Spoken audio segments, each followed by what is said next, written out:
allons prendre Hébreux chapitre 13, verset 8. Tabeba Waebrania sura 3 mstari C'est 13 mstari wa 8. une écriture que chacun de nous connaît par cœur. Ni andiko ambayo kila mmoja wetu anajua moyoni. Hébreux 13, 8.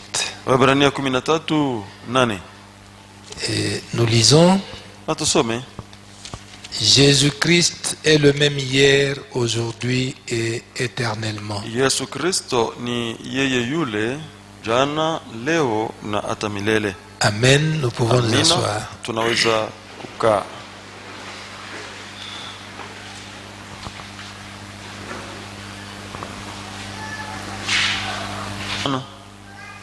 Et je n'ai pas la possibilité de revenir là-dessus. Na sina na namna ya kuweza kurudilia katika yale, Mais aujourd'hui, je prends juste ce verset que nous avons lu lakini leo nabeba tu mstari ambao tumesoma pour revenir sur quelque chose juu ya kuja kuhusu kitu kimoja que je pense pourrait aider l'Église ambacho nadhani kwamba kitaweza kusaidia kanisa, ou que je pense pourrait aider chacun d'entre nous. au ambacho nadhani kwamba kinaweza kusaidia kila mmoja wetu.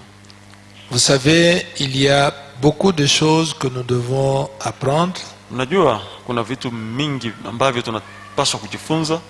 Souvent, le pasteur n'a pas le temps de revenir sur toutes ces choses. Mara nyingi pastor hana na wakati wa kuweza kurudilia katika maneno haya yote, Ou parfois, ce sont des choses sur lesquelles on est passé il y a des années. au mara nyingine inakuwa ni vitu ambavyo tulipitia hapo kuna miaka mingi, Et il y a une dynamique dans l'Assemblée qui fait que les effectifs se renouvellent tout le temps. kuna nguvu moja mkanisa yenye kunafanya kwamba wingi wa watu huku naongezeka, kunajifanya upya wakati yote. Et il arrive que ce que certains ont entendu il y a des années, Na inafika kwamba kila ambacho wamoja walisikia kuna miaka mwingi fulani, il y a un long temps qui peut passer sans que ceux qui sont venus récemment ne l'entendent.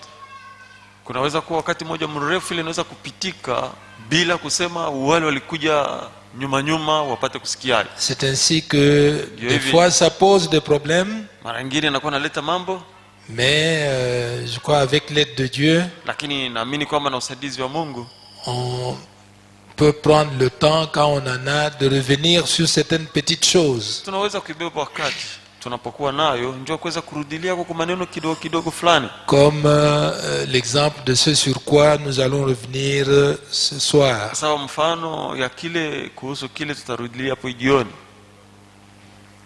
Alors aujourd'hui, comme je viens d'énoncer mon sujet, c'est la parole de Dieu demeure éternellement. Na leo hii sasa hivi nataka niiseme kenyi tutahubiri neno la Mungu inadumu milele. Je crois que c'est tout ce qu'il y a comme simple en ce qui concerne les sujets que l'on peut développer ici. Naamini kwamba njoo inakuwa kwa teketeke sana kuhusu ajili ile tunaweza kueleza Donc hapa. la parole de Dieu, Basi neno la Mungu, ce que Dieu a prononcé kile Mungu par sa parole, alitamka kwa neno lake, ce que Dieu a prononcé par ses prophètes, kile Mungu alitamka kupitia nabii zake, ce que Dieu nous a transmis comme étant sa volonté, kile Mungu alitufikizia kuwa kwamba ndio mapenzi yake. la parole que nous venons de lire, Neno ambalo tunatoka kusoma et chacun d'entre nous l'a entendu, na kila mmoja wetu alisikia, nous dit que cette parole reste la même hier, aujourd'hui et éternellement. inatuambia kwamba neno hilo linabaki lile jana, leo na hata milele. Donc autrement dit, Basi mnamna nyingine ya kusema la parole de Dieu, neno la Mungu elle ne change pas. halibadiliki. Est-ce que vous suivez? Ati mko nafuata? Ils ne vont pas du tout tenir compte de l'évolution de la science. Hatuwezi hata mara moja kuangalia jinsi ile elimu inakuwa kunaenda mbele, Tenir compte de l'évolution de la civilisation, kuangalia namna ile usilimu unakuwa naenda mbele, tenir compte de l'évolution des cultures, kuangalia namna ile namna ya kuishi ya watu inakuwa naenda mbele, pour arranger d'une manière ou d'une autre, juu ya kutengeneza mnamna mmoja wala ingine, pour améliorer d'une manière ou d'une juu ya autre kutengeneza mnamna mmoja wala ingine la parole de Dieu. neno la Mungu. Car si nous faisons cela avec la parole de Dieu, Maana tukifanya hivyo na neno la Mungu, pour Dieu, kwa nous Mungu l'hybridons.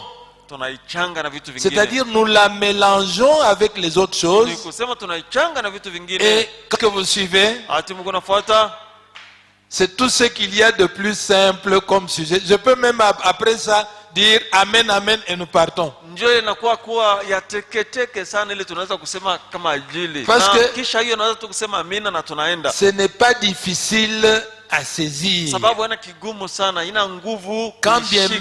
même c'est difficile à vivre, Hata vile inakuwa nguvu kuishi, mais pour saisir lakini njoo kushika que la parole de Dieu, na kuelewa kama neno la Mungu elle demeure la même, inabaki ile ile, là c'est facile à saisir. hiyo inakuwa mwepesi Mais sana le kuelewa. problème, Lakini mambo c'est ni dans le vécu, katika kuiishi, dans les actes. katika matendo, Cette parole qui reste la même, neno ile ambalo linabaki lile lile. est-ce que Ati nous, sisi avec la progression de la science, na maendeleo ya elimu, avec la progression de la mode, na maendeleo ya namna kuvaa na avec kufanya la vitu, détérioration de la vie, na namna ile maisha inakuwa est-ce hapa que sasa, nous vivons de manière à ce que la parole reste la même? ati tunakuwa naishi namna kusema neno ibaki ile ile, Est-ce que ati nous changeons la parole tuko naibadilisha neno avec le changement de notre mode de vie? kutokana na namna ile maisha yetu Ou bien kubadilika, nous nous conformons seulement à la au parole? tunakuwa naambatanishwa tu na neno?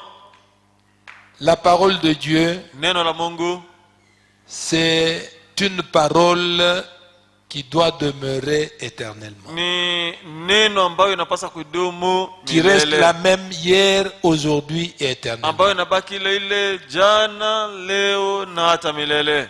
Quand nous lisons dans l'évangile selon Matthieu, Tunaposoma katika Injili kutoka na Mathayo là-bas au chapitre 13, huko sura yake 13, Matthieu nous montre que Dieu est la personne qui a sémé le premier la parole. Mathayo anatuonyesha kwamba Mungu ndiye yule alikuwa wa kwanza kupanda neno. Matthieu nous montre que la parole de Dieu Mathayo anatuonyesha kwamba neno la Mungu est une sémence. ni Donc, mbegu. quand Basi, nous disons que la parole demeure la même éternellement, wakati tunasema kama neno la Mungu linadumu milele hata milele, il s'agit d'une sémence. inakuwa ni mbegu. La sémence qui est sortie de Dieu. Mbegu ile ilitoka kwa Mungu, La semence de vie. mbegu ya uzima. Cette sémence-là, Mbegu hiyo qui est sortie de Dieu, yenye ilitoka kwa Mungu, que Dieu a semée, ambayo Mungu alipanda, elle doit rester comme telle. inapaswa kubaki vile vile, Et quand elle se reproduit, na wakati inakuwa nazaa, elle ne peut se reproduire que selon son espèce, inaweza kuzaa tu kutokana na aina yake, car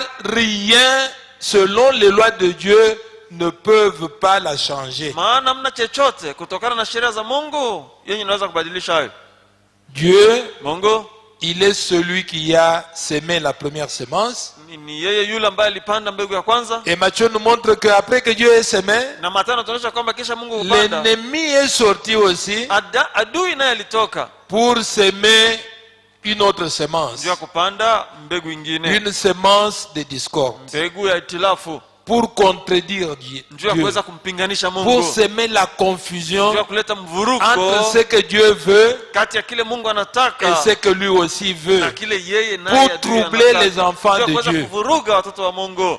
Mais Lakini Dieu, Mungu il a ses enfants, anakuwa na watoto yake, et comme le pasteur nous l'avait montré na ici, vile pasta alituonyesha hiyo hapa dans sa prédication sur l'évolution, katika mahubiri yake kuhusu maendeleo. lorsque Dieu créa la terre, Wakati Mungu aliumba mbingu ama nchi, il mit dans la terre des semences, akaweka katika udongo mbegu, et ainsi chaque enfant de Dieu, na hivi kila mtoto wa Mungu, chaque fils de Dieu et chaque fille de Dieu, kila mwana na kila binti wa Mungu qui était dans la pensée de Dieu, mwenyewe alikuwa katika mawazo ya Mungu. quand il vient au monde, Wakati anazaliwa duniani il est huko, déjà ensemencé. amekuwa amekwisha tiliwa mbegu Il ndani est yake, une terre ensemencée. anakuwa udongo wenye kuwa na mbegu ndani Il a la yake, semence de Dieu, anakuwa na mbegu ya Mungu, et comme il a la semence de na Dieu, vile kuna mbegu ya Mungu, il est compris que ameeleweka il ne kwamba peut se reproduire que selon la semence de Dieu. ataweza kuzaana tu mpaka kutokana na Il ne mbegu ya peut se Mungu. reproduire, il ne peut poser les actes que selon la semence que Dieu avait déjà enfouie en lui. Naye ataweza kutenda matendo mpaka kutokana na mbegu, aina ya mbegu ile Mungu alitia ndani C'est yake. cela la volonté de Dieu. Ndiyo ile mapenzi ya Quand Mungu. bien même nous voyons que les choses se passent autrement. Hata vile tukiona kwamba mambo kunafanyika namna Et nyingine. si, bien que l'ennemi soit sorti Hivi hata vile adui alitoka et qu'il ait semé aussi sa propre semence, na kupanda pia mbegu yake mwenyewe, la semence de Dieu là mbegu ya Mungu ile est la semence originelle. ndiyo mbegu ya kumwanzo. Donc Basi c'est la véritable semence. ni mbegu halisi, Et ce que l'ennemi a semé, na kile adui alipanda c'est une imitation. inakuwa ni uigaji ama C'est kufuatirisha. une semence, Ni mbegu mais qui ne peut pas se reproduire comme la semence originelle. lakini mbegu ambayo haiwezi kuzaa kutokana na mbegu ya kumwanzo. Ainsi, quand Dieu dit que Na hivi wakati Mungu anasema kwamba la parole de Dieu, ou Dieu est le même hier, aujourd'hui, éternellement, neno la Mungu au Mungu anakuwa yeye yule jana, leo na hata milele, Dieu est en train de penser à cette semence originelle. anakuwa kunafikiria ile mbegu ya kumwanzo. Car cette semence-là, comme nous l'avons dit, Maana mbegu hiyo sawa vile tulisema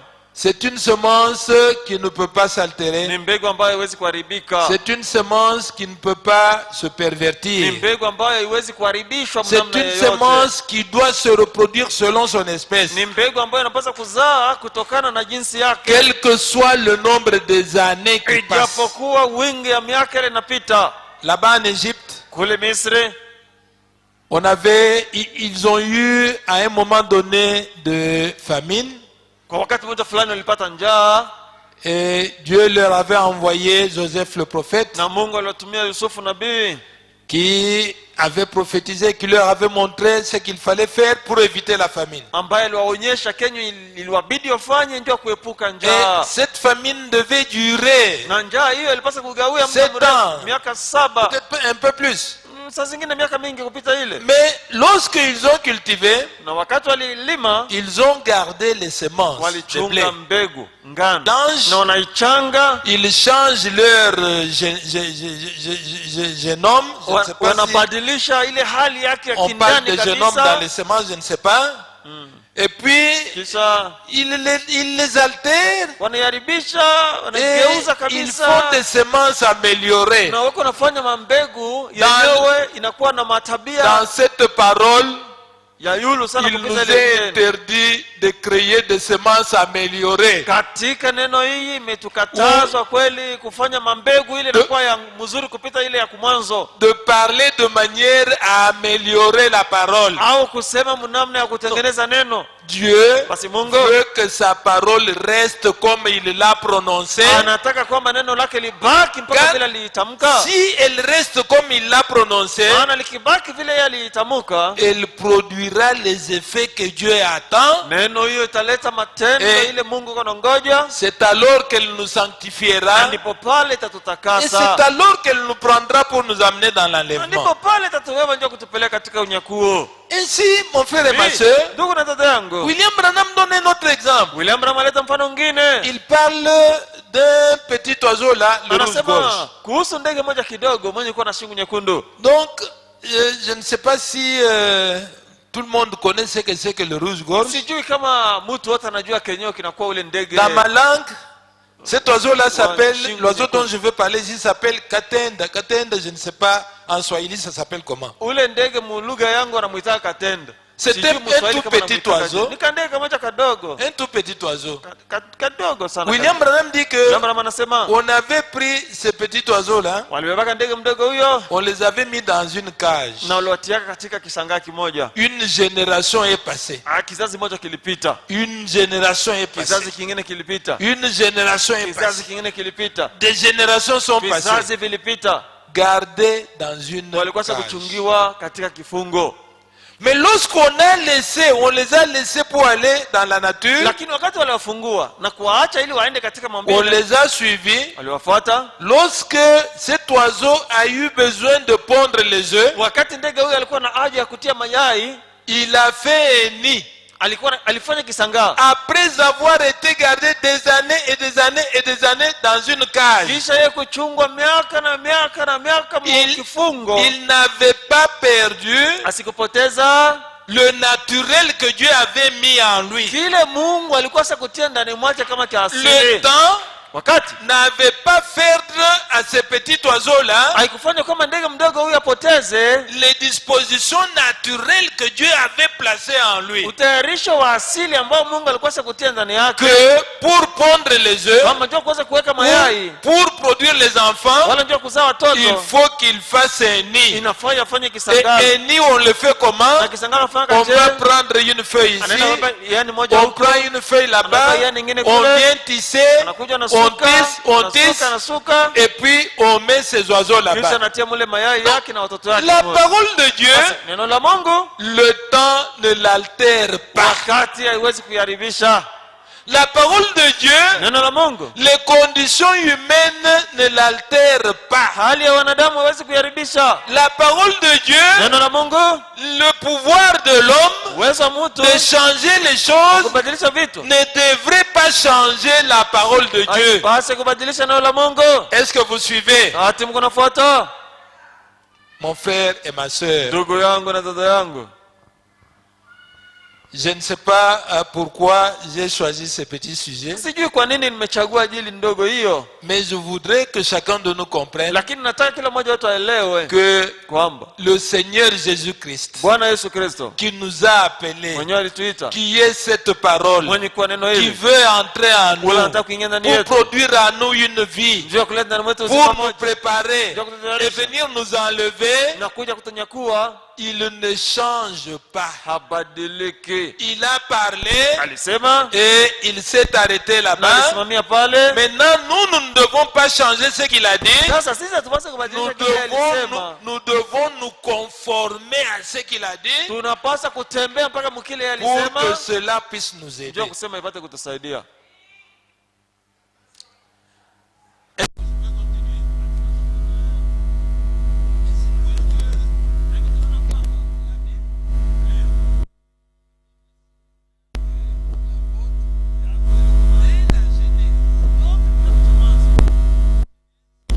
De tout. Kitabu cha Mwanzo ndio mwanzo wa vyote.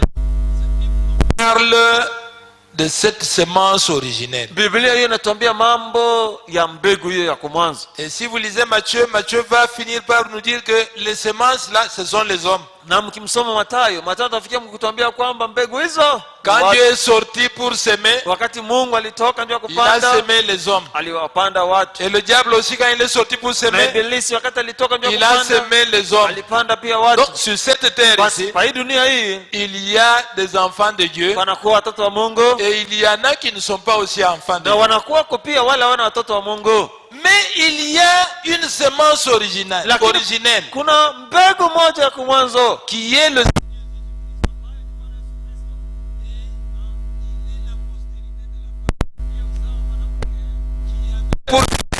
ambaye kazi yake ilikuwa selon Genèse 3:15 kutokana na Mwanzo 3:15 d'écraser la tête du serpent, kukiponda kichwa cha de nyoka, vaincre le diable. mshinde Ibilisi. Et la mission que Dieu a donnée à l'église, Na kazi ambayo Mungu alileta kwa kanisa, la mission que Dieu vous a assignée, kazi ambayo Mungu alikupa vous mon frère, wewe ndugu yangu, vous ma soeur, wewe dada yangu, la mission que Dieu nous a donnée, kazi ile Mungu alitupa c'est de vaincre le péché, kuishinda dhambi, c'est de vaincre le diable. kumshinda Ibilisi. Et le diable, Na Ibilisi nous n'allons pas le vaincre hatutamshinda avec nos raisonnements, na mawazo yetu, avec nos pensées, na bila tuko nawaza avec une mkichwa parole hybridée. na neno ya kuchanga na Le vitu diable, vingine. Ibilisi nous allons le vaincre kumshinda avec la parole na originelle. neno la kumwanzo.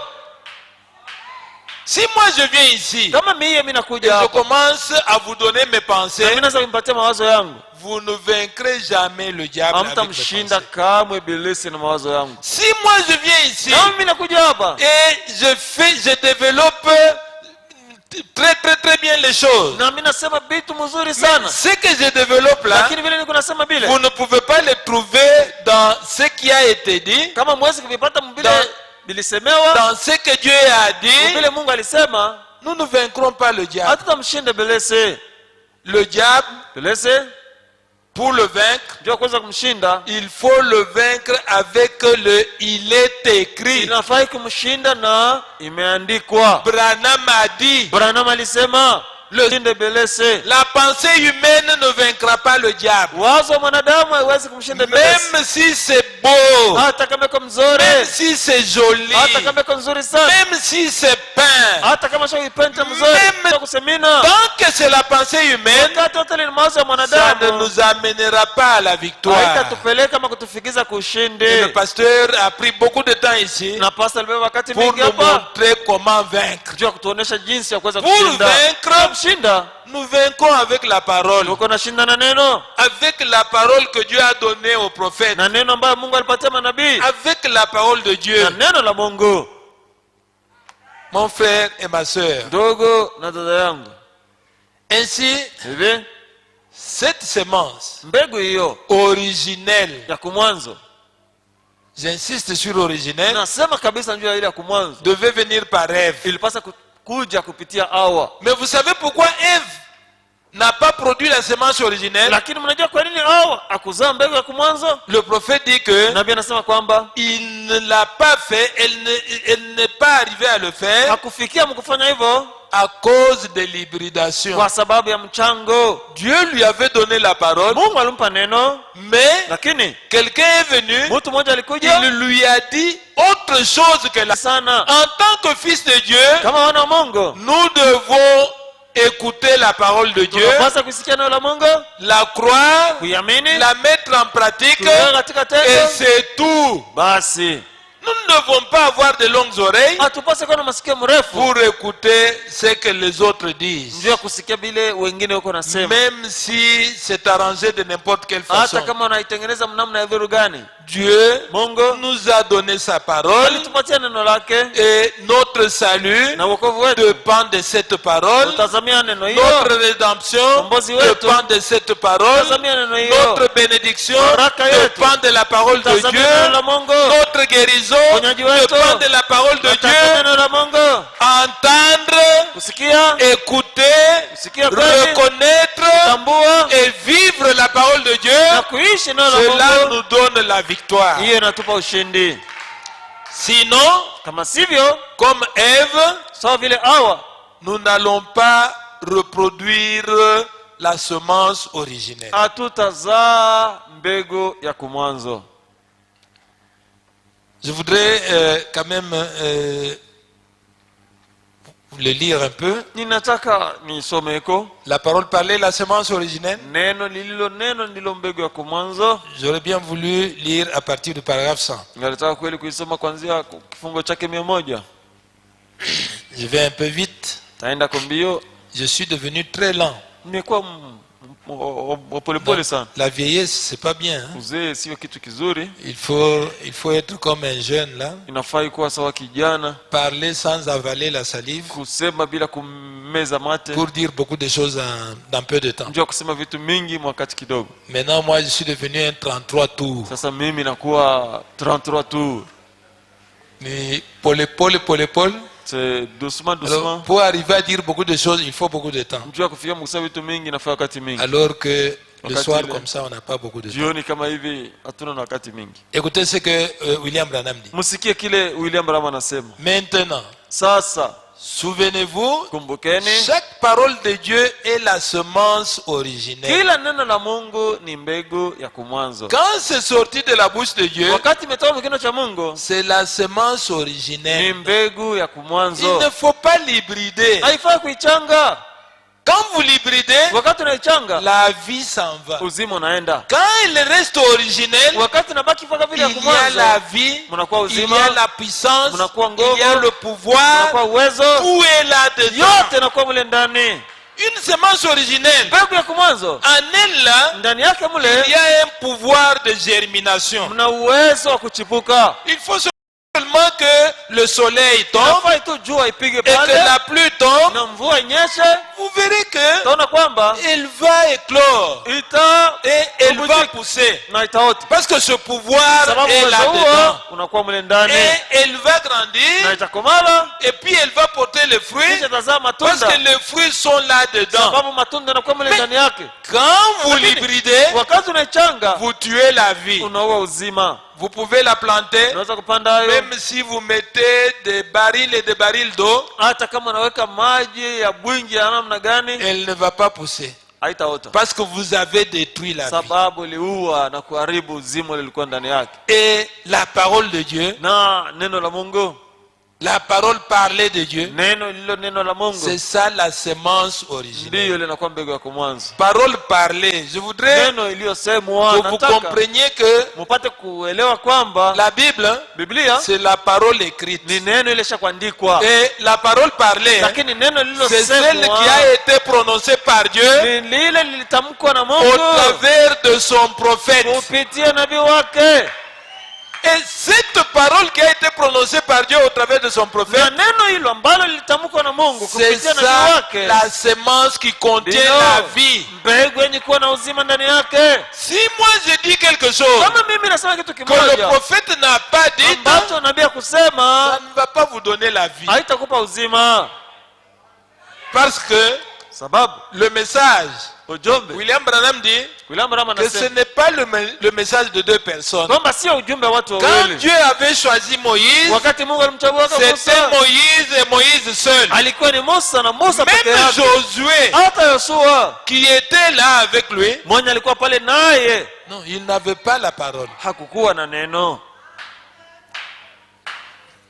Je ne sais pas si je peux trouver, ou je ne savais pas si... Sijui kama naweza kupata au sikujua kama. Mon frère et ma soeur, Ndugu na dada yangu, nous devons être très sérieux tunapaswa kuwa wasipo mchezo avec notre foi. na imani yetu. Nous devons être très sérieux Tunapaswa kuwa bila mizaa avec notre vie na chrétienne. maisha yetu ya Kikristo. Écoutez ce que le prophète dit. Sikieni kile nabii anasema. Je suis dans Dieu dévoilé, Niyo katika Mungu mwenye 14 kufunuliwa juin 64, tarehe 14 Juni 64, paragraphe 155. kifungo chake 55. Remarquez, Tazameni, Moïse seulement avait la parole. Musa peke yake ndiye yule alikuwa na neno. Or, ce n'est pas un groupe qui est descendu. Basi sio kundi moja ya watu Ce ne ile sont pas ilishuka. simplement les pharisiens Sio tu Wafarisayo ou les sadducéens wala Wasadukayo ou une certaine secte ou un clan. au kundi moja fulani wala kikosi moja fulani. C'était Moïse. Alikuwa ni Musa. Il a pris un seul homme. Mungu alimbewa mtu mmoja tu. Est-ce que vous pouvez dire Amen? Ati mnaweza kusema amina? Dieu ne parle pas par une multitude de gens. Mungu asisemaye kupitia watu wengi. Au temps de Moïse, Wakati ya Musa c'était Moïse seulement. ilikuwa ni Musa tu. Moïse et Moïse seul. Musa na Musa peke yake. C'est lui Ni yeye qui avait la parole originelle. mwenyewe alikuwa na neno ya kumwanzo. Écoutez ce qu'il continue à dire. Yeye nikiendelea na kusema, Il ne peut pas prendre 2 ou 3 pensées différentes. hawezi kubeba fikara mbili wala tatu ya Il kuachana. prend un seul homme. Ndio kuna mtu mmoja tu. Moïse avait la parole Musa alikuwa na neno et Moïse seul. na Musa peke yake. Même Josué ne l'avait pas. Hata Musa ama Yoshua kukuwa nayo. Personne d'autre ne l'avait. Mtu hata mmoja mwingine kukuwa nayo. Amen.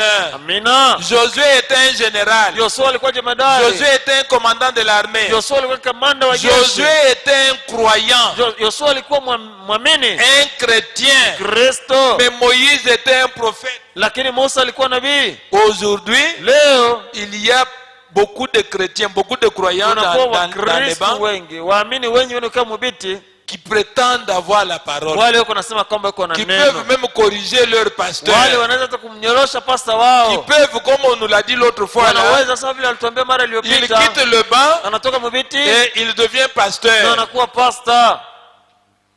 Mon frère et ma soeur, Ndugu yangu na hivi dada yangu, vitu tuko nafanya na mwe hivi, les choses que nous faisons avec kila vous, muntu ataripa, chacun paiera kila muntu ataripa Chacun juu ya paiera. comportement yake. pour son comportement.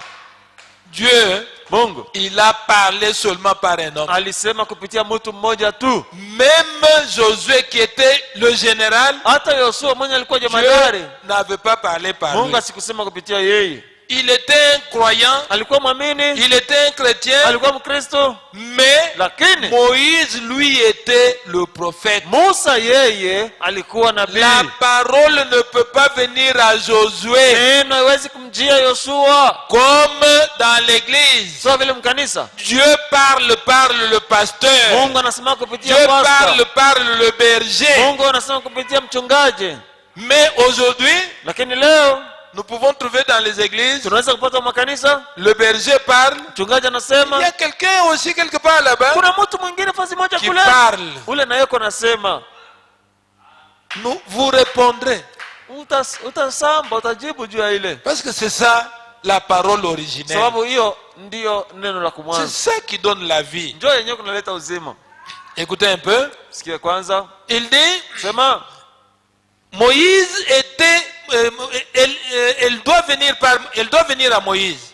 neno inapasa kumjia Musa. Il était le prophète majeur de l'heure. Alikuwa nabii mkuu wa ile saa. Remarquez, Sikia, la parole n'est jamais venue à Josué utasema neno yamjiaka tant que Yoshua Moïse n'est pas parti. wakati yote ile Musa akuenda. Non, monsieur. Hapana bwana, Dieu traite avec un seul à la fois. Mungu anatumikaka na mtu mmoja tu, Dieu mara moja. est Mungu un. ni mmoja. Vous voyez? Unaona? Donc, Basi Moïse seulement avait la parole. Musa tu ndiye yule Pas alikuwa na un neno, groupe. hapana kundi. Nous avons un message d'un seul homme. Tuko na mesali ama ujumbe ya mtu mmoja tu. William Marion Branham. William Marion Et la Branham. parole que lui Na prononce, neno ambayo anatamka c'est ça la parole originelle. ndiyo ile inakuwa neno la kumwanzo, Et c'est ça la parole qui produit la vie. na ndiyo neno yenye inakuwa leta C'est ça uzima. la parole qui n'est pas mélangée. Ndiyo neno ambayo haina ya kuchangana na vitu vingine, Et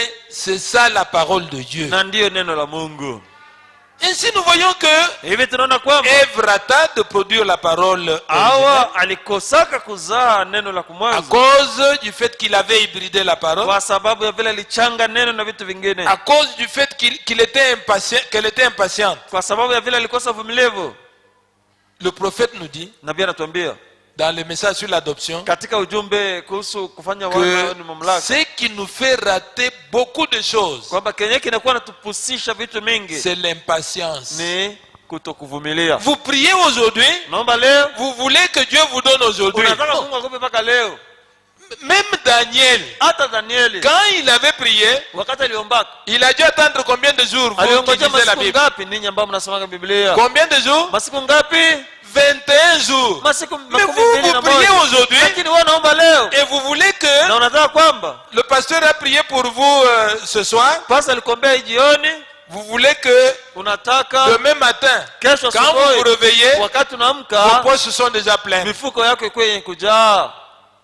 Comme ça, vous allez dire, Hivyo utasema pasteur, vraiment ni muntu wa Mungu. kweli pastor, c'est un Kama serviteur yeye de anaomba, Dieu. Si lui prie, mani yuko na shuka inaanguka munani. la manne descend et elle tombe dans. Dieu n'est pas comme ça. Mungu ashikalake vile. Dieu, Mungu il nous invite à la patience. eko natualika tuwe na uvumilivu. Sans patience, Pasipo uvumilivu non, vous ne verrez pas Dieu.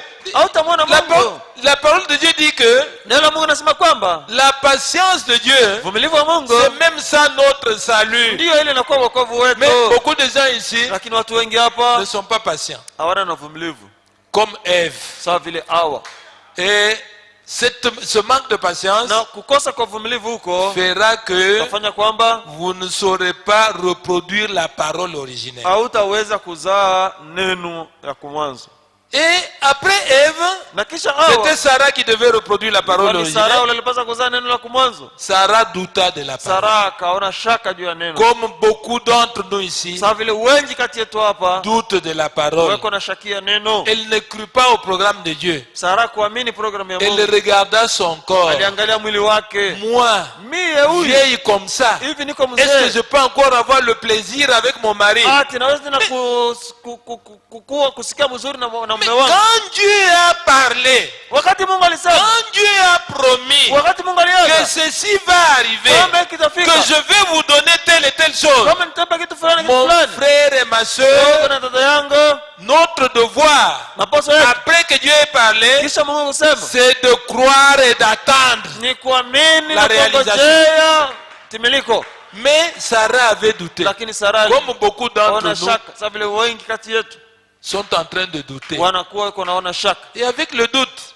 na mashaka, vous n'allez pas reproduire la parole originale. hautazaa mbegu ya Vous mwanzo, n'allez pas recevoir ce hautapokea que vous attendez de Dieu. kile kunangojea toka Mungu, Parce que Dieu, sababu Mungu il ne donne pas aux douteurs. Il n'est pas un Dieu de douteurs. asiletake kwa wenye mashaka. Il Ana est, Mungu wa wenye il mashaka. est le Dieu de ceux qui ont la foi, Yeye ni Mungu wa wale wako na imani, la foi dans ses promesses. imani katika malako yake. Je ne saurais même pas lire Sitaweza hata kusoma et terminer ce na que vous voulez kumaliza lire. kile nitaka Donc, kusoma. le Basi prophète dit, nabii anasema hybridez là, kuchanga kule elle mourra. uichange tu neno na kitu kingine Eve. itakufa. Na au La femme mke a été la première chose hybride qu'il n'y ait jamais eu. alikuwa kitu cha kwanza cha mchango, kila kija kuwaka. Maintenant, j'espère que vous n'arrêterez pas la bande tant que nous n'aurons pas vu, à bien prouver ça. Ça, Nous ça. n'aurons pas vu à bien prouver ça. Natumaini kwamba hamtasimamisha kanda wakati ile hatutaweza kuonyesha hiyo mzuri. Tout à l'heure, voyez-vous, Wakati kidogo hapa à mnaona bien vous montrer le pourquoi. kuonyesha vizuri sababu ya Elle ile. était une hybrideuse, Alikuwa wa kuchanga une épouse. mke. Remarquez, Tazameni c'est ce qui a produit la mort. ndio kile kileta mauti, D'essayer de prendre la parole de Dieu kujaribu kuona neno la Mungu et de la croiser avec la na sagesse. kuichanga na hekima. Que oui ou non, vous croyez qu'elle, Hata kama unaamini wala hapana kwamba yeye vous ayez la sagesse pour l'expliquer. uko na hekima ndio kufasiria hayo, Dites seulement, sema tu Dieu l'a dit, Mungu alisema, alors c'est réglé. mambo inaishia C'est pale. Dieu qui l'a dit. Ni Mungu alisema hayo, Un point, c'est tout. basi Si vous ne pouvez pas l'expliquer, kama huwezi kuifasiria laissez-la tranquille. uiache mpaka vile, Mais dites simplement, lakini sema tu c'est exact, ni kweli parce que Dieu l'a dit. kwa sababu Mungu Vous alisema. voyez, c'est Non, ça. ni vile. Dieu l'a dit. Mungu alisema. Maintenant, remarquez. Sasa mtazame, Alors, sasa elle ne se croisera pas. haitachangana hata On ne kidogo, doit pas l'altérer. haupase kuiharibisha Dieu neno. punira celui qui le fera. Mungu atapiza yeyote ule atafanya vile ama Et kuchanga, elle ne s'hybridera avec rien na d'autre. neno haitachangana na kitu hata Elle kimoja. est la parole de Dieu. Yo ni neno la Mungu, Elle seule. yo yenyewe. Dieu n'a pas besoin de votre parole ajoutée à la sienne. Mungu ana lazima ya kusema neno lako ipate kuongezea Nous ne kuyake. devons pas prononcer notre parole à nous. Hatupase kutamka neno letu sisi, Nous devons prêcher sa parole, tunapasa kuhubiri neno lake, la parole de Dieu. neno la Mungu. Par conséquent, Na hivi donc, basi la vie véritable uzima wa kweli peut Waweza. uniquement venir kutokea tu ou se reproduire wala kuzaana par la reproduction de sa semence originelle. kupitia kuzaana kwa mbegu yake ya kumwanzo. Est-ce que nous pouvons dire Amen? Hati tunaweza kusema amina. Et la parole parlée Neno nani kusemwa par William Marion Branham, na William Marion Branham, un seul homme, mtu mmoja tu, un seul prophète majeur, nabii mmoja tu mkuu, et la parole originelle. ndiyo neno la kumwanzo, C'est celle qui a la vie, ni ile inakuwa na uzima, et c'est dans cette parole-là qu'il y a toutes nos bénédictions. na ni katika neno hiyo mnakuwa baraka zetu zote. Alors, Sasa Sarah avait raté, Sara alikosa, et Marie, Maria à cause de sa foi, kwa sababu ya imani yake elle a reproduit la parole originelle. alizaa neno ya kumwanzo. Et le plan de la rédemption Na matengenezo ya kombozi n'était pas dans n'importe quel homme, haikuwa ndani ya dhuluma, pas dans un prophète, haikuwa ndani ya nabii mmoja, mais seulement en Jésus-Christ. lakini katika Yesu Kristo C'est tu. pourquoi, Ndio en maana, cette fin de temps, wakati wa mwisho, mwisho wa wakati, il nous faut de nouveau Jésus. inatufai tena Yesu, Cette parole originelle. hiyo neno ya kumwanzo, Car c'est en lui que Dieu avait placé toutes choses. maana ni katika yeye Mungu aliweka vitu vyote. La rédemption, Kombozi Dieu ne l'avait pas placé dans un prophète, Mungu asikuweka hayo katika nabii mmoja, la rédemption, Kombozi, le salut, wokovu, Dieu ne l'avait pas placé dans un prophète. Mungu hakuweka ndani ya nabii. Dieu avait placé toutes ces choses en Jésus-Christ. Mungu aliweka vitu vyote ndani ya Yesu Kristo. C'est lui qui est la semence Ni originelle. yeye mwenye kuwa mbegu ya Et kumwanzo. pour que nous puissions avoir tout ce que Dieu nous avait promis, Na ndio sasa tupate kupata vyote vile Mungu alituaga. il nous faut en ce temps de la fin, Inatufai mwi wakati ya il mwisho. nous faut de nouveau Jésus-Christ. Inatufai tena Yesu Kristo. Est-ce que vous suivez? Hati Mungu nafuata. Il nous faut de nouveau Jésus-Christ. Inatufai tena Yesu Kristo. C'est pourquoi William Branham Ndio maana William a Branham parlé du mystère du retour de la colonne de feu. alisema kuhusu siri ya kurudi kwa nguzo la C'est moto. pourquoi dans le ministère de William Ndio maana Branham, katika huduma ya William Branham il n'a pas été seul. hakukuwa peke yake. Comme Moïse, Sawa vile Musa, il y avait un ange. kulikuwa malaika Il y mmoja, avait la colonne de kulikuwa feu nguzo la moto qui l'accompagnait. ambayo ilikuwa inatemana pamoja. Pourquoi? Jua nini? Parce que Sababu il y a des choses kuna vitu qui n'étaient pas en lui, ambavyo vilikuwa mais ndani qui yake, étaient dans celui-là, lakini vyenye vilikuwa ndani ya et yule dont lui devait nous parler. ambavyo yeye alipaswa kutambia. Mon frère et ma sœur. Ndugu na dada yangu, Ainsi, hivi le même ministère huduma ule ule du Seigneur wa Jésus-Christ Bwana Yesu Kristo devait revenir en ce temps de la fin ulipasa kurudi mwi wakati ya mwisho pour nous ramener à la semence juu originelle. ya kuturudisha kumbegu ya kumwanzo. Écoutez, je voudrais vous lire dans la puissance de transformation Sikia, nataka nimisomee katika nguvu ya du mbadilisho 31-10-65. ya tarehe 31 mwezi wa 10 mwaka Je prends au 65. paragraphe 156. Nabeba kifungo chake 156. Comme il ne me reste pas beaucoup de temps, Sasa vile kujibakilia wakati je mingi, vais prendre juste la partie qui est nécessaire. nitabeba tu sehemu ile inakuwa ya kabaila. Écoutez, un peu au milieu là, allez au milieu là. Msikie mwende katikati pale. Vous voyez? Naona? Bon, je voudrais commencer peut-être ici. Et bien sûr, la grande semence de la femme était ce que Dieu a donné. Na kweli mbegu kubwa ya mwanamke ni ile Mungu alileta. Ok, vous êtes là? Vous voyez? Naona? Dieu lui a donné une semence à la place de celle que Caïn a tuée. Mungu alimpa mbegu fafazi ya ule Kaini aliua. Celle-là, l'ennemi, Ile adui, la mort, mauti. la semence du serpent tua la semence de Dieu. Uzao wa nyoka ukaua uzao wa Mungu Dans la perversion, katika uharibifu. là, vous voyez, Pale mnaona?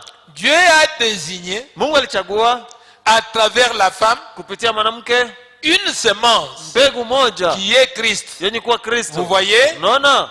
Pour ramener à nouveau la semence Pia originelle. kurudisha tena mbegu ya kumwanzo. Pour nous ramener à cette Pia semence-là, kuturudisha kwa ile mbegu.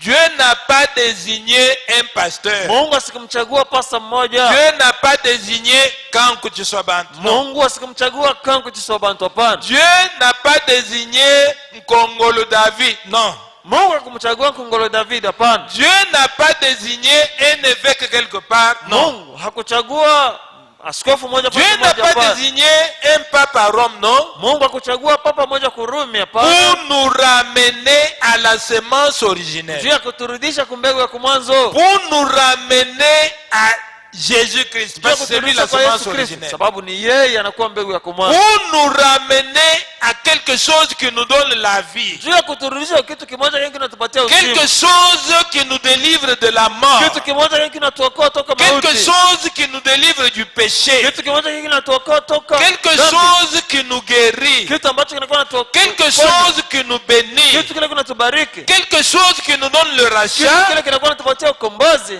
Qu'est-ce que la parole de Dieu dit? Neno la Mungu linasema nini? Dieu devait ramener Jésus-Christ. Mungu alipaswa kumrudisha Yesu Kristo. C'est pourquoi, Ndiyo maana en ce temps de la fin, huyu wakati ya mwisho vous voyez que muona kwamba même William Marion Branham, hata William Branham il dit que anasema kwamba cette colonne de feu nguzo la moto hili qui avait conduit Israël dans le désert, ambalo liliongozeka Israeli katika cette jangwa, colonne de feu nguzo la moto hilo qui était l'ange de l'alliance, ambalo lilikuwa malaika wa cette agano, colonne de nguzo feu la moto moto hili qui avait séparé la mer rouge, lenye ligawa maji, cette colonne de feu nguzo la moto hili qui est le Dieu lenye kwa Mungu pour le peuple d'Israël, ndio watu wa Israeli, cette colonne de feu nguzo la moto qui hili est le Seigneur Jésus-Christ, lenye kwa Bwana Yesu Kristo, répondant à Saul, akimjibu Saul, Saul, Saul, pourquoi me Saul, persécutes-tu? mbona unanitesa? Qui es-tu, Seigneur, toi Wewe que ni je nani persécute? ambaye mimi nakuwa nateswa? Je suis Jésus que tu Niko persécutes. Yesu ambaye uko nateswa. Cette colonne de feu, Nguzo la moto hilo, le même Jésus yule Yesu moja moja devait revenir. alipasa kurudi. La même parole originelle Neno lile lile la kumwanzo devait revenir. lilipasa kurudi.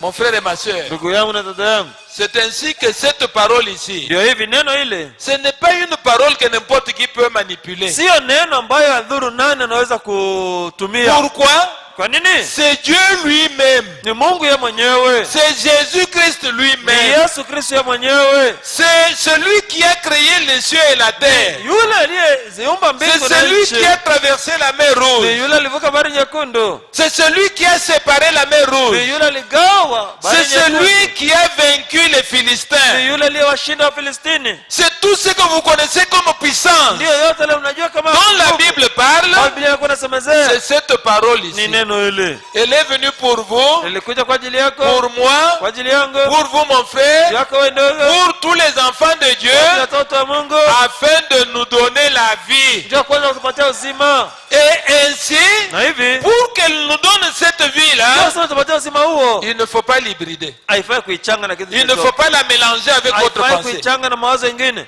Il ne faut pas vous mettre à philosopher. haifai uanze kufanya filosofia nayo, Transmettez-la telle que Dieu nous l'a donnée. uitambukize mpaka vile Mungu alitupatia hayo. Branham dit, Brahma anasema c'est déjà interprété. imekwisha kutafsiriwa, Vous n'avez pas besoin d'une autre interprétation. hawana lazima na tafsiri nyingine. Nous ne pouvons pas interpréter quelque chose qui est déjà interprété. Hatuwezi kutafsiri kitu ambacho kimekwisha tafsiriwa, Avoir l'interprétation de l'interprétation. kuwa na utafsiri wa utafsiri. Bon, laissez-moi continuer un peu parce que je vois que le temps va me faire défaut. Niache niendelee kwa sababu naona kwamba wakati tanikosa.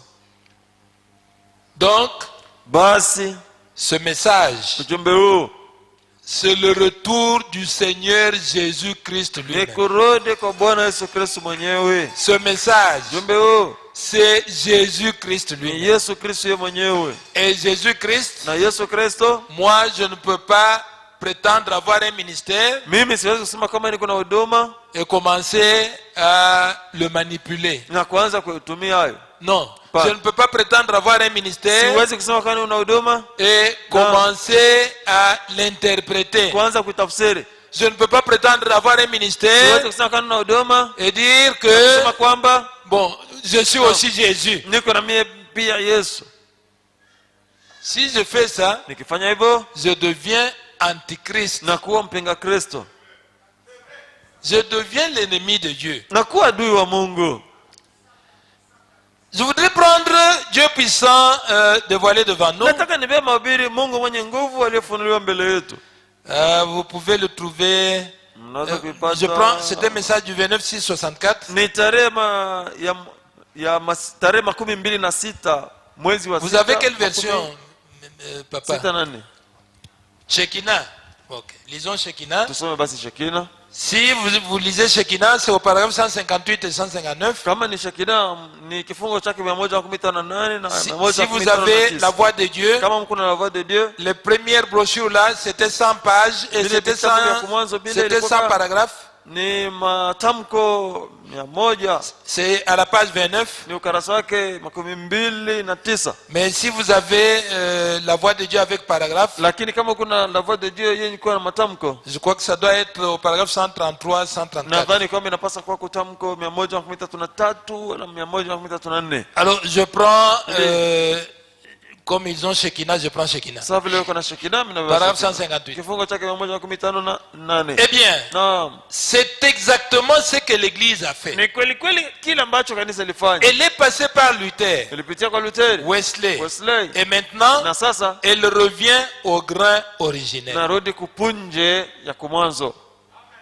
à sa gloire kwa originelle. utukufu wake wa kumwanzo. Je voudrais vous montrer que Nataka nimeonyesha kwamba ce grain originel, ile punje ya kumwanzo ce sont les hommes et les femmes qui étaient en Dieu, ni wanaume na wanawake ambao walikuwa ndani ya Mungu, ensemencés par Dieu, wale kutiwa mbegu ndani et yao, que Dieu a placé sur la terre lui-même, ambao Mungu alitia pa udongo yeye mwenyewe, avant que l'ennemi mbele ya kusema adui ne vienne pour placer la semence de discorde. aje njoo kuweka mbegu ya hitilafu.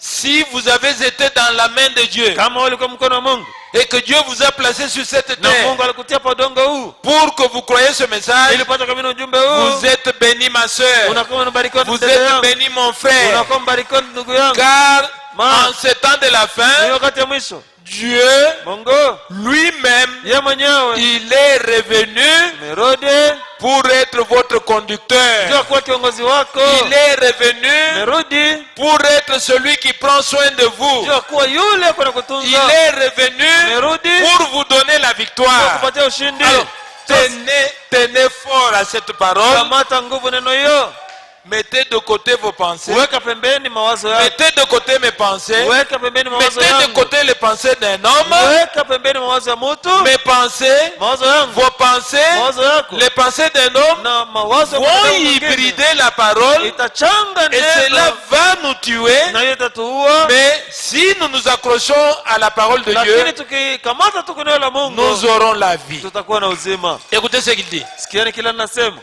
À sa gloire du commencement. kwa utukufu wake wa kumwanzo, Le Fils qui s'est levé à l'est mwana ule aliamka kwa upande wa asubuhi, est le même Fils qui manifeste la même chose à l'ouest, anakuwa yule mwana moja moja ule kunaidhirisha neno ile ile se kupanda magharibi, transformant de gloire en gloire. akijibadilisha toka utukufu hata utukufu. Donc celui que nous avons reçu, Basi yeye ambaye tulipokea, celui qui nous a visités, yule alitutembelea, n'est pas quelqu'un d'autre, si mtu mwingine si ce n'est le même qui s'était manifesté à l'est, ila tu yule ambaye alijionekanisha kupanda le asubuhi, Seigneur Jésus-Christ. Bwana Yesu Kristo. À l'est, Panda il asubuhi était né de la Vierge Marie. alizaliwa toka Bikira Mais Maria. maintenant, Hapa sasa il est venu de la gloire amekuja toka utukufu pour vous, juu yako wewe, pour votre salut, ndio wokovu wako, pour votre délivrance. ndio ukombozi wako. C'est pourquoi Ndio maana ceux qui s'en tiennent à Dieu, wale wanasimamia tu Mungu, Dieu leur donne la Mungu victoire. anawapa ushindi. Ceux qui s'en tiennent à Wale Dieu, wanasimamia tu Mungu, Dieu combat leurs ennemis. Mungu gombanisha adui zao, Parce que Dieu ne peut pas quitter la gloire pour vous sababu Mungu hawezi kutoka utukufu kwa ajili et yako vous décevoir. na kukukosea. Il a dit, Alisema ceux qui s'appuient sur lui ne wanaomtegemea seront jamais confus. watakuwa kama katika Si mvurugo. vous croyez cette parole, Amini neno hili, Dieu ne vous gardera pas, ne vous laissera pas dans la confusion. Mungu hasitakuacha katika mvurugo. Il a quitté la gloire pour vous. Alitoka utukufu Il kwa a ajili yako, quitté l'éternité pour vous. alitoka milele kwa ajili yako. Écoutez ce qu'il dit. Kioni kile anasema, Cela s'est transformé d'une forme païenne en hiyo Luther ilibadilika toka mfano mmoja kipagano Et de Luther na en toka Wesley, Wesley, hata Wesley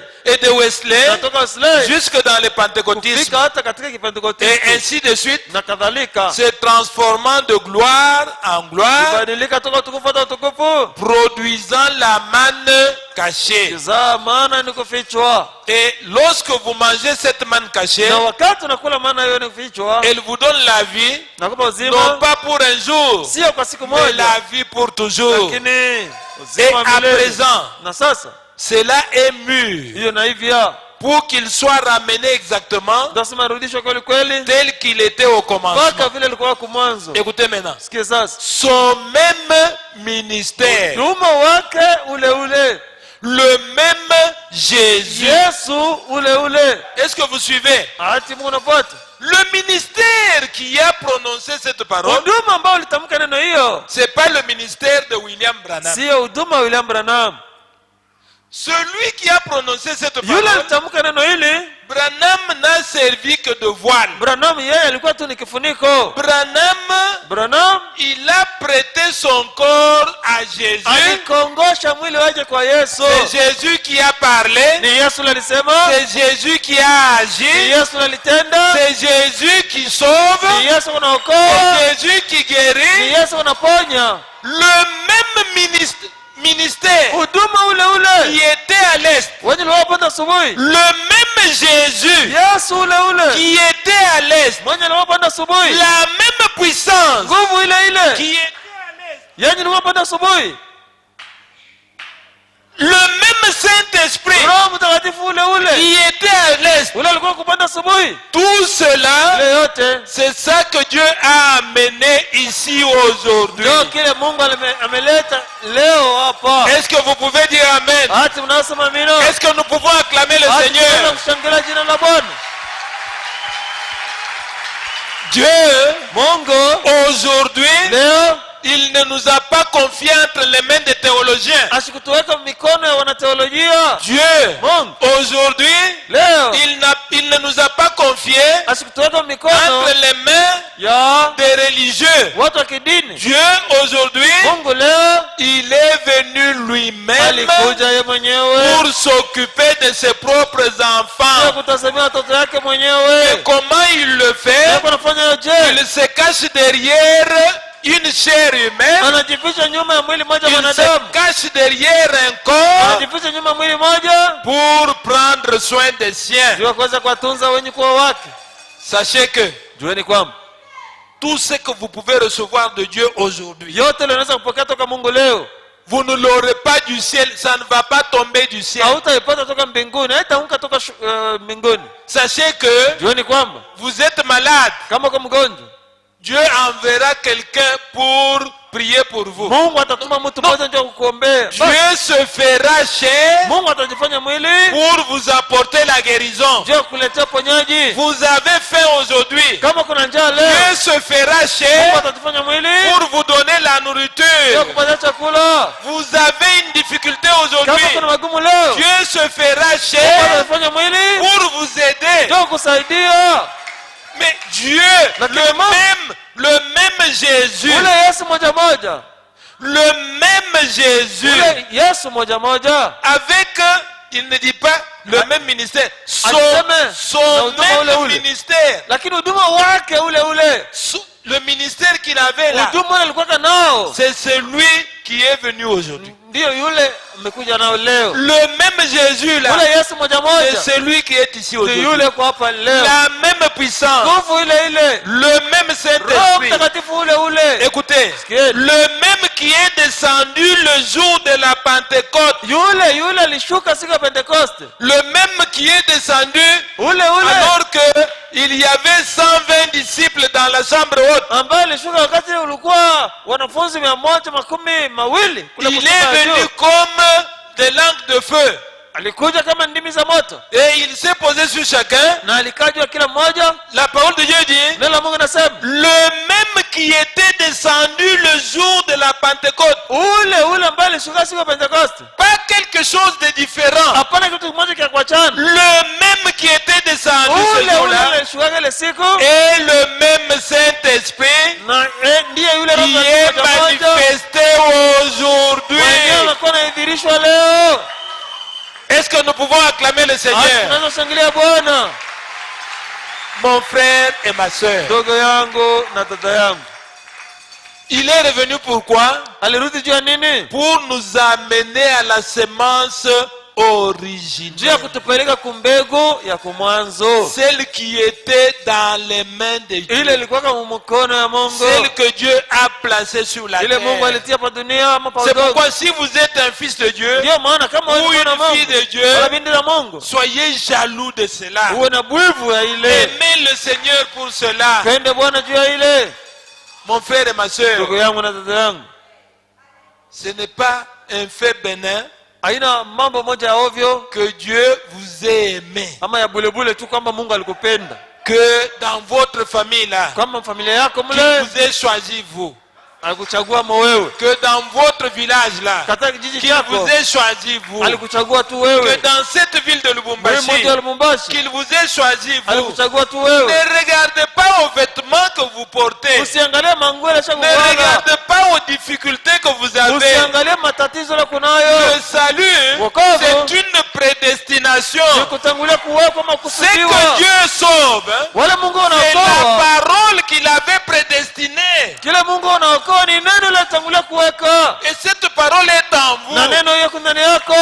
mon frère et ma ndugu sœur, yangu na dada yangu, Dieu nous aime. Mungu anatupenda. Parce qu'en ce temps de la fin, Sababu hiyo wakati ya mwisho, le même Jésus, ule Yesu moja moja, le même, avec son même ministère, na huduma wake avec son même Saint-Esprit, na Roho Mtakatifu avec wake sa même puissance na là, nguvu yake ile la ile, puissance là qui pouvait redresser les jambes d'un paralytique, kunyorosha mikulu ya mtu na la puissance qui pouvait sécher un arbre. nguvu ile inaweza kukausha Cette mti. puissance est dans l'église aujourd'hui Ile nguvu iko kanisa leo pour vous, juu yako pour wewe, vous guérir, ndio kuponya, pour résoudre vos besoins, ndio kuisha mahitaji yako, pour vous ndio bénir. kubariki, Si vous pouvez croire, kama unaweza kuamini. et si vous ne pouvez pas hybrider la Na kama parole, huwezi kuichanga neno na vitu vingine ainsi hivi, le message ici, Ujumbe c'est huu pas le message de Branham, sio ujumbe wa Branham, c'est pas le message de n'importe quel ministre que ce soit, sio huduma ya mhudumu hata gani, c'est le message du Seigneur Jésus-Christ. ni ujumbe wa Bwana Yesu Kristo. Dans le message Jésus-Christ, le même hier, aujourd'hui, Katika éternellement, ujumbe Yesu Kristo, yeye yule jana leo na hata milele, c'est un message prêché le 13/8/1954. ni ujumbe uliohubiriwa tarehe 13 mwezi wa 8 mwaka 1964. Écoutez ce qu'il dit. Sikieni kila nasema. Il y a beaucoup d'écritures que nous pouvons lire, mais Kuna maandiko on mengi n'a pas ambayo le tunaweza temps de kusoma, les lire. lakini hatuna wakati wa On kuisoma. doit arrêter maintenant. Tunapaswa kusimamisha sasa. Écoutez ce qu'il dit. Sikieni kila nasema. Au paragraphe 28. Fungo chake 28. Je pense que c'était, je prends au milieu là. Naweka katikati pale. À partir, je pense que c'était, Kuanzia pale pana. Nadhani kwamba ilikuwa ce n'est pas moi. Donc Si, le mimi. prophète parlait Basi, nabii alikuwa anasema, de quelqu'un kuhusu qui mtu avait mmoja. la photo, cette photo ici de mwenye l'ange du alikuwa Seigneur. na picha hii ya malaika wa Bwana. Et à partir de là, il dit quelque chose. Natoka pale anasema kitu kimoja. Ce n'est pas moi, vous Si voyez, mimi, mnaona? c'est l'ange du Seigneur. Malaika wa Bwana. C'est sa photo. Ni picha yake. Il est la colonne de feu Yeye ni nguzo la moto qui conduisait les enfants ambaye alikuwa anaongoza kwa watoto dans le désert. jangwani. Peut-être que vous en avez entendu l'histoire Labda mlisikia habari ya hiyo et comment cela a été na rapporté. namna gani hiyo ilihadisiwa. C'est écrit dans le livre, Maandikio vitabu aussi signé à Washington DC. pia ilisainiwa kule ku Washington DC. Voyez-vous, Naona il n'y a rien de caché. hamna chochote Au ambacho sujet de la kimefichwa chose. kuhusu kikitu. C'est bien à découvert, Kweli kweli kumbele ya watu en wote pleine vue, pour être examiné par n'importe qui. ili pate kuchunguza na idhuru nani. Cette chose que Dieu a faite, Hiki kitu ambacho Mungu le alifanya. prophète dit que Nabii anasema ce kwamba n'est pas un fait caché. sio mambo yenye kufichwa, Ce n'est pas un fait seulement de faire du message. sio mambo ya wandugu tu wa C'est ujumbe. déjà quelque chose de public. Ni kitu ambacho kinakuwa mbele Si ya vous watu voulez wote. faire votre thèse de théologie, Ukitaka kufanya tezi yako ya teolojia, pour aller étudier ça, njoo kwenda kujifunza hiyo. étudier. Vous pouvez consacrer tout le temps pour étudier Unaweza kutoa et wakati voir yote ce ya que c'est. kujifunza na kuona ni kitu gani. Et le prophète continue. Na nabii anaendelea. Cela montre simplement que Hii inaonyesha tu kwamba Jésus-Christ, Yesu Kristo qui était dans le désert avec Moïse, alikuwa jangwani na Musa. qui était dans le désert avec Moïse, Ni nani alikuwa jangwani na Musa? qui était dans le désert avec Ni Moïse, nani alikuwa jangwani na Musa? dans le désert là avec Moïse, Jangwani c'était mule Jésus-Christ. na Yesu alikuwa ni ama na Musa alikuwa ni Yesu Kristo. Qui est-ce que Abraham avait rencontré? Ni nani Ibrahimu alikutanaka naye? Jésus-Christ. Yesu Kristo. Jésus-Christ, Yesu Kristo c'est un personnage éternel. ni utu wa milele. Jésus-Christ, Yesu Kristo c'est pas un garçon que vous pouvez venir, vous le mettez ici, si kijana mwanamume yule unaweza vous lui kukuja donnez un âge unamkalisha pale unampatia miaka et fulani vous commencez à l'envoyer comme na vous unaanza voulez. kumtuma vile Vous unataka. commencez à le corriger. Unaanza kumnyosha. Comme certaines personnes disaient, Sasa vile watu wengine walikuwa nasema Branham, Branham il peut s'asseoir là-bas anaweza kukala pale et moi je commence à le na corriger. mimi naanza kumnyorosha. Mon frère, Ndugu yangu, c'est pas Branham qui a prêché, haina Branham la lubiri. c'était qui? Alikuwa nani? Qui était avec Moïse? Ni nani alikuwa na Musa? Qui parlait à Moïse? Nani alikuwa sema na Qui Musa? conduisait Israël dans Nani le alikuwa désert? anaongoza Israeli jangwani? Maintenant le même là, il parle au travers de Branham. Sasa yule anakuwa anasema sana. Toi tu viens ici, tu dis, Wewe unakuja hapo unasema je vais dire à Branham, mets-toi là-bas. Nitaambia Branham ikala Tu n'es pale. pas docteur, moi je suis Voilà, docteur moi, et je vais commencer à le prêcher. Nitaanza kumhubiri. Vraiment. Kweli. Oh, que Dieu ait pitié de ces gens. Oh, Mungu awe na huruma. Ndio Il dit, watu hao.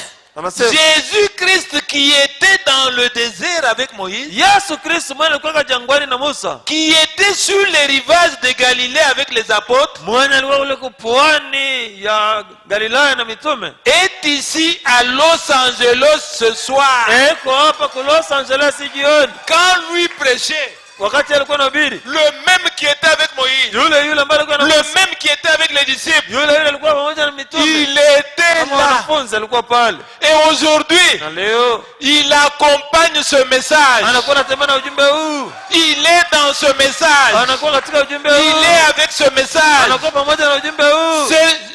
C'est lui qui est les écrits ici, les écrits du message. Yeye anakuwa C'est Jésus. miandiko hii, miandiko ya ujumbe ni Yesu. Est-ce que vous pouvez dire amen? Hati mnaweza sema amina? Que le temps est terminé. Mnasema wakati inaisha. Je ne suis encore pas arrivé là où je voulais vous amener. Sijafikia hata pale mimi nipenda nimifikize. Il dit, Anasema il est ici à Los Angeles ce soir. Vous hapa voyez, kwa Los Angeles jioni, mnaona juste le même. yule tu, Hapana mwenye kuachana non na- pas quelqu'un de différent, juste le même. yule tu. Ce qu'il avait fait là Kila pour alifanya Moïse, kule juu ya Musa il l'a fait dans sa chair. alikifanya katika mwili wake, Et il le fait dans son na yeye église ce anakifanya soir. kwa kanisa yake jioni. Le même hier, aujourd'hui et Yule éternellement. jana, leo na hata Est-ce que vous le milele. croyez? Hati mnaamini?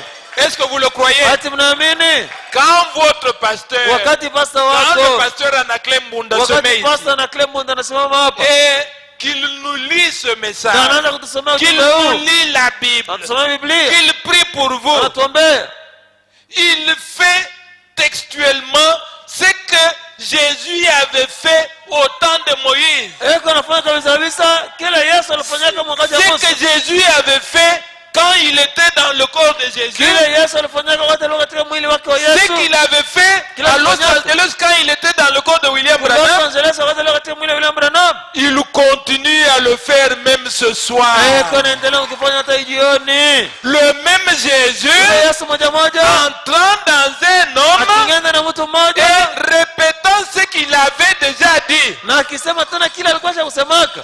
Vous croyez que si Jésus venait ici aujourd'hui, Mnaamini kwamba kama Yesu anakuja hapa il va créer un autre message? ataumba ujumbe mwingine? Il va nous lire ça parce que c'est sa parole. Atatusomea sababu ni neno Il lake. va nous répéter ce que Branham a déjà dit. Atapituluka tu katika vile Branham Parce que alisema. c'est lui, Sababu ni sous yeye. forme d'écrit. Kama miandiko, Est-ce que vous suivez? ati mnafuata.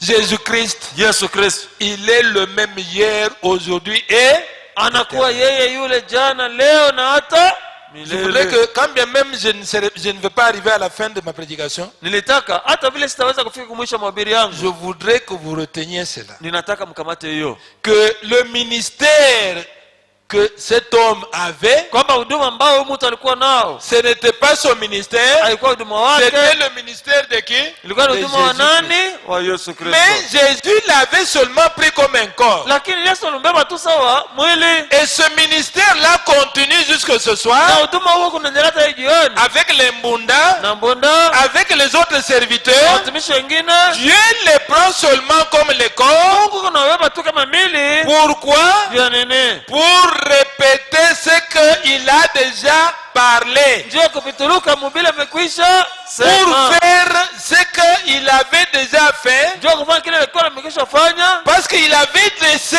une promesse selon laquelle, sababu aliachaka malaka moja Jean kutokana na hiyo. 14:12, Yohana 14:12, celui qui croira en lui yule atakayeniamini kumwamini fera la même chose atafanya maneno moja moja que ce que lui avait fait, kama vile alikuwa anafanya, et il fera même na davantage. atafanya hata zaidi ya ile.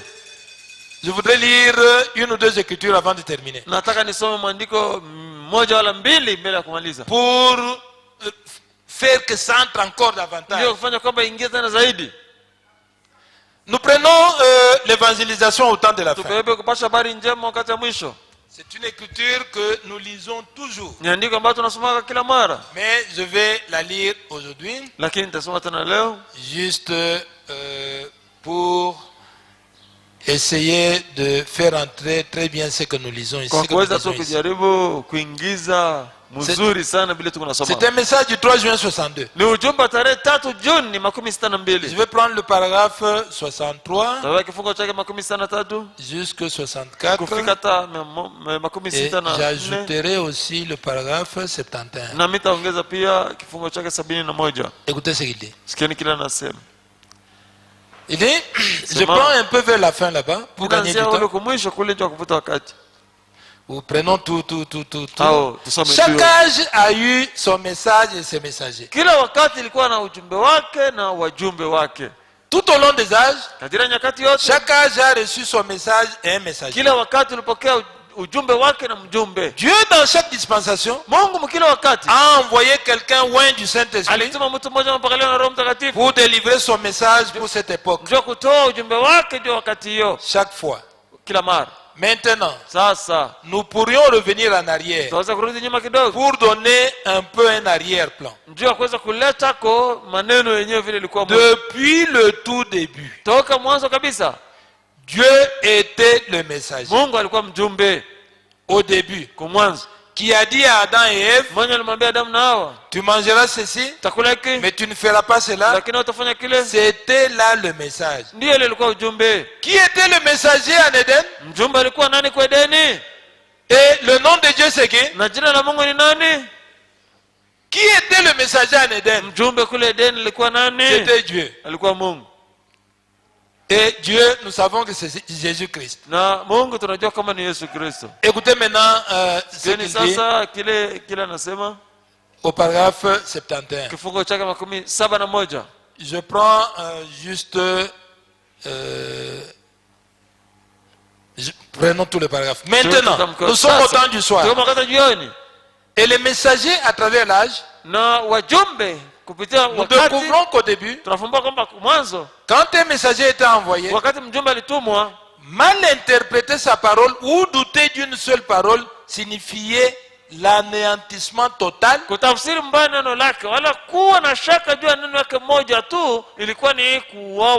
et la séparation éternelle d'avec Dieu. Mal interpréter sa parole, kutafsiri mubaya, kukamata akili yako kuchanga na ya Mungu. Douter, kuwa na shaka neno moja tu. Mungu anasema wewe unafanya nini? Unabisha. Mungu anasema ni hivi. Pastor anakurepete, wewe unaenda kufanya bingine. C'était ça amenait à quoi? Ilikuwa napeleka kunene? Il dit, nasema ça signifiait l'anéantissement ilikuwa na maanisha kufa kabisa et la séparation éternelle d'avec na kutenganishwa hata milele na Mungu. Vous comprenez comment nous avons dans l'église des cadavres? Munaelewa namna gani mkanisa tunakuwa na bitumba, des gens morts, watu wanasha kufa parce que sababu ils doutent de la parole, wako na shaka juu ya neno, parce que sababu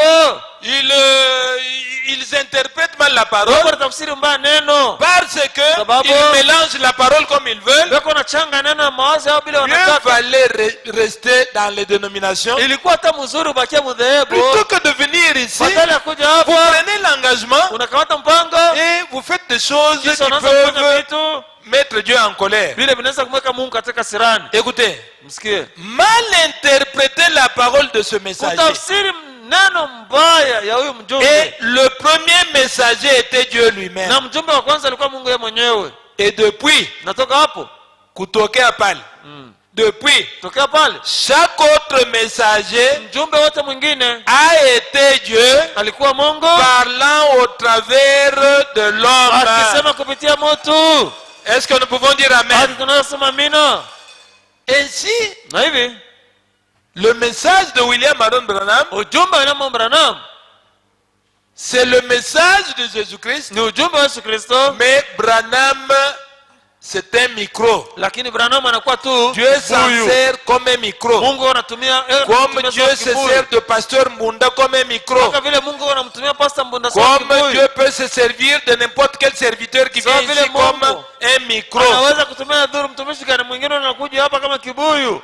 Et si tel est le cas, mon cher frère, Kama inakuwa vile ndugu yangu mpenzi, vous pouvez lire les autres écritures. Dans les âmes qui sont en prison, nasoma andiko lingine katika manafsi au paragraphe 116, fungu chake 116 là il est dit kule imesemwa que le ministère de William kwamba Branham, huduma wake William Branham c'est le ministère de Jésus qui s'est ni huduma wa Yesu réincarné. wenye mirudi tena katika mwili. Le même Jésus là Ule est Yesu venu moja maintenant moja. mumwili. Anakuja sasa katika mwili, Il s'est réincarné dans l'église. anajitumbukiza mkanisa.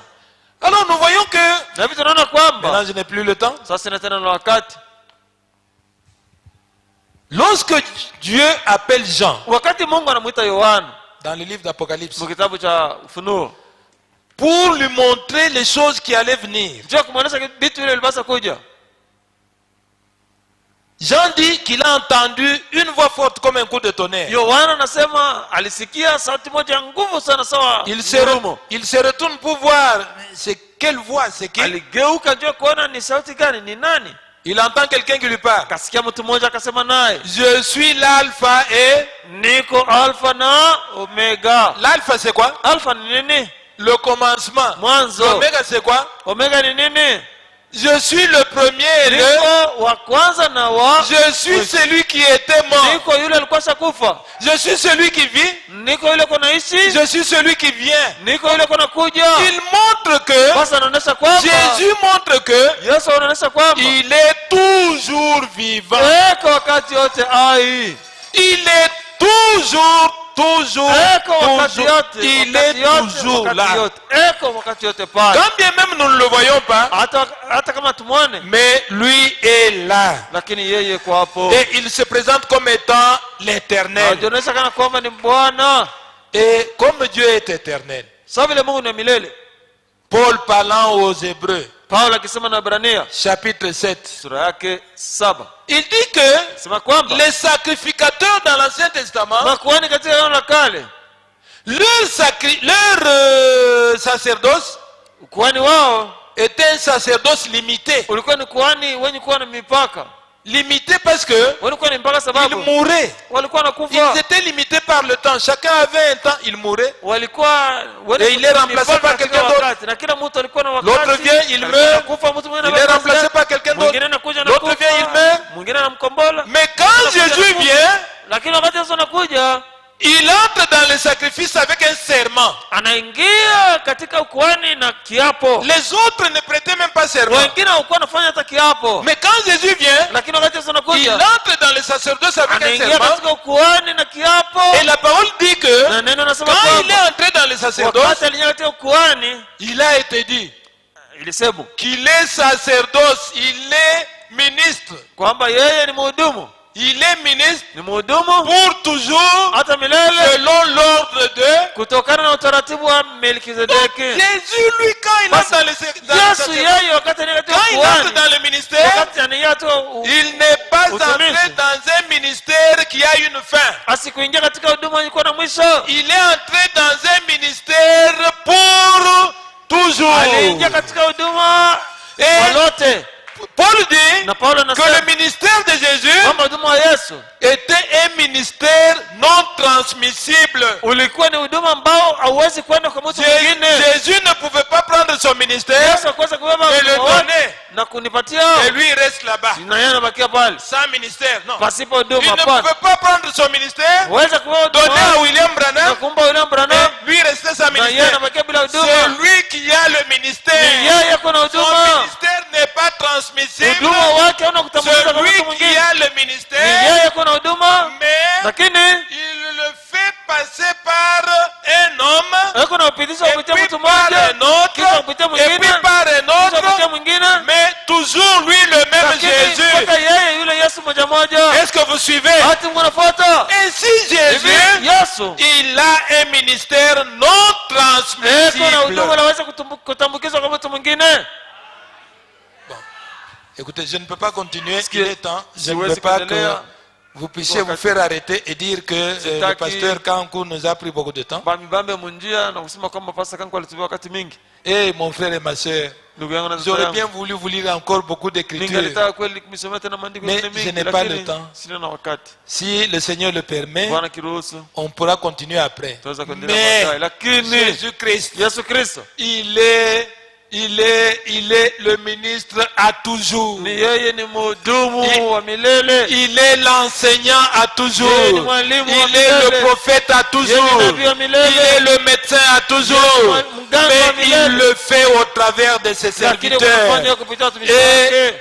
comme il est là, Na sasa vile kwapo, est-ce qu'on peut remplacer quelqu'un qui est présent? ati wanaweza kubeba fazi ya mtu ule kwapo, Est-ce quelqu'un qui est présent, on peut le remplacer? mtu ule kwapo wanaweza kubeba fazi yake. Non, quelqu'un qui est présent, Mtu ule kwapo on peut peut-être, unaweza même pas mfano, peut-être, haina hata on peut, comme nous avons lu dans les Écritures, Sasa ule tuseme wasema le représenter. msimamia Parce qu'il est quelque part. anakuwa fazi moja hivi. Mais on ne peut pas remplacer. Comme le Lakini pasteur watu Mondala, wapo- il est toujours là. Si moi je venais Kama mimi et que je nakuja, disais na ici mimi que nasema hapa kwamba je suis le remplaçant de pasteur mimi Mondala, nakuwa nakombola posa mbonda, bon, je deviens toqué. mimi nakuwa mtu wa kichwa akiendeke mzuri. Batasema comment ou t'as Ndio, remplacé okay. pasteur Yé et quoi? Comment tu peux remplacer quelqu'un qui est là? Yé et quoi pour te me remplacer? Il est là. Comment tu Je peux le deviens remplacer? un rebelle. Mimi nakuwa muasi, Et mkombozi. c'est ce que quelqu'un est en train de faire. Na njoo kile mtu mmoja kunafanya Il dit qu'il Anasema- remplace Dieu. kwamba Alors que Dieu est là. wakati ni Mungu Mungu wako. akufua, wewe Dieu unakuja ne sema parle pas. mimi Quand il na vient remplacer. disant que non, je l'ai remplacé. Mon frère et ma Ndugu soeur, yangu na dada yangu, Jésus, Yesu il a un ministère eko na éternel huduma wa milele, et son ministère n'est pas transmissible. na huduma wake hawezi kwenda kwa mtu mwingine. Alors, il le fait faire par ses prophètes, Hivi anakuwa anafanya kupitia manabii wake, chacun à son âge. kila mtu wakati yake. Mettons-nous debout, nous allons Tuseme prier. kuima, tutaomba.